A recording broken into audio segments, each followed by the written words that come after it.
السلام علیکم ملګرو چې د حق خبره شي د اسلام د غیرت خبره شي او د اسلامی نظام د الله تعالی د قوانینو د محمد رسول الله صلی الله علیه و آله وسلم د نظام خبره شي او په دغه ځای کې د علماء حق خاموش پاتې شي نو سوال نه پیدا کیږي چې علماء حق دی په دې ځای کې خاموش پاتې شي د ایسیچو صاحب په باره کې منار ذکر اسلام حضرت مولانا مفتی محمد ندیم صاحب ډېرې په واضح الفاظو کې جرأتمندانه خبرې کړي او بالکل داغه په حق کې اعلان کړی دی چې موږ د په شا ولاړ یو او دغه کم خلک چې د مخالفت کوي نو هغوی ته یو زبردست پیغام ورکړی دی ټول ملګري واوري او مخکې د ملګرو سره شیر کوي او که ویډیو هم خوښه شوه نو لازمي لایک او چینل در سره سبسکرایب کړئ راځئ دا واورئ مفتی محمد ندیم صاحب اوس دا په فیسبوک باندې یوه قصه روانه ده د یوې سجو صاحب دې په ډبیر علاقه کې دی یو ایماندار سړی دی یو غیرتی سړی دی یو مسلمان سړی دی په خپل قانون باندې عمل کوي یقین وکړه دې علاقې ته ورشه زه اکثر پروګرامونو جلسو ته ځم نو هغه خلکو سره زما واسطه وي سکول والا دی یو کال زه د سربندۍ ته بولم سکول دی پبلک په هغه سکول کې پروګرام و د یو څو بچو ختمونه کړي زه بولو دا هلک چې دی د عام مولا تعلیم نه دی امي سړی دی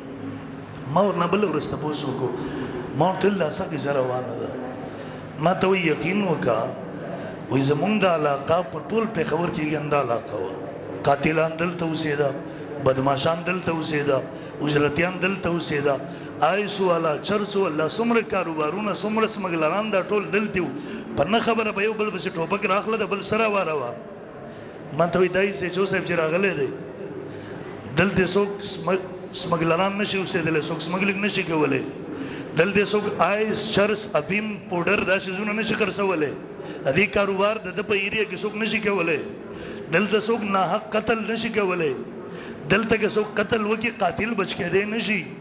دلته څوک سودخور نشي اوسېدی سودونه د ده په علاقه کې نشي کولی دلته قانون ته زورور او کمزور دواړه برابر دي دلته ما ته ویل په دې وخت کې چې دای سجو صاحب راغلی دی ما ته وایي دلته کمزور او زورور مالدار او غریب قانون ته برابر دي دلته نو زمینه صاحب اگر اباسېدلی ده چېرته هغه خبره به نه مني د هغې خلاف پریس کانفرنس کوي نو زمینه صاحب ستا په علاقه کې خو یو بجلي نشته دی ګیس نشته دی لارې دي تباه ته چېرته د دې غم هم وکړه تاسو دې جومات ته راځئ په دې لارو کې دومره اوبه باران وشي یقین وکړه موږ دا جامې نشو بچ کولی ته په دې لارو کوڅو کې ورشه څه حالت وي دلته یو ټاسمنمر وسوځېږي یقین وکړه دا خلک ورله چاندې کوي زر زر روپۍ راغونډوي لیکن که دلته د ایسچو خبره راغله دلته یو پولیس خبره راغله د ټولو نه بل اول د علاقې ایم این اے او ایم پی اے ولاړې برید به ته وایي بدماشي وکړي ولې دلته پولیس څوک قانون عمل درو په قانون باندې عمل کولو ته نه پرېږدي چې قاتل ته لاس ور واچوي ځکه د قاتل سره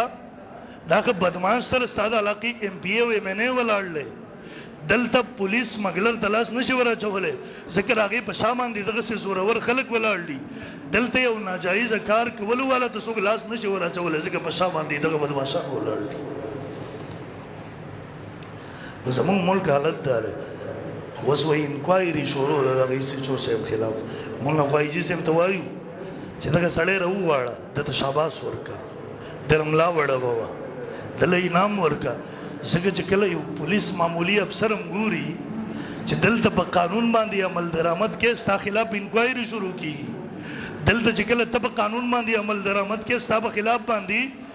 د علاقې ایم این اے او ایم پی اے ودرېږي او بره پولیس افسران د هغوی په دباو باندې د هغوی په زور باندې ستا خلاف هغه فیصلې کوي نو ستا دغه پولیس ستا دغه ایسچو ستا دغه تاڼهدار په قانون باندې څنګه عمل وکړي دا هغه ظلم دی دا خبر بلکې موږ ورته وایو د ایسچو صاحب په خلاف باندې انکوایري مه کوه د ایسچو صاحب خلاف دغومره انکوایري پوره وه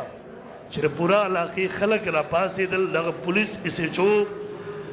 په سر باندې ودرېدل هر یو ویله دلته چې دی راغلی دی امن دی دلته چې دی راغلی دی ټوپکماري نشته دی بدماشي نشته دی سمګلران دلته نشي راتللی امن راغلی دی خوشحالي راغلی ده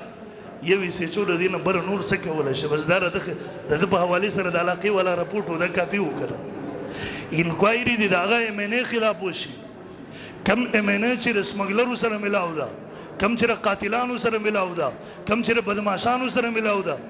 وسیسي چو دا حق نه لګي یو سړی تللی دی زورور دی 5 شپږ ټوپکې ورسره دي ټوپکو سره د یو کمزوري په کور باندې وراوړي د هغه میخې په زور باندې را روانوي MNA صاحب ټلیفون کوي چې دې ته څه ونه وی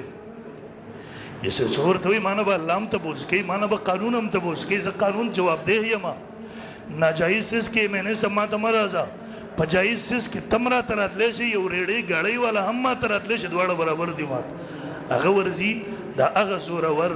د هغه جوارګر د هغه ظالم په خلاف باندې کاروایي کوي MNA د هغې په خلاف راځي پریس کانفرنس کې په دې ملک قانون بیا تباه دی که نه په دې ملک انصاف بیا تباه دی که نه په دې ملک به امن راشي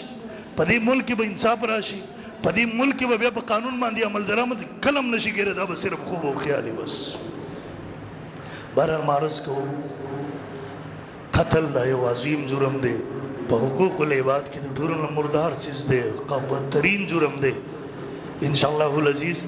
آئنده جمعې به هم زه په دې باندې خبره کوم الله رب ذوالجلال دې مونږ ته ناحق قتل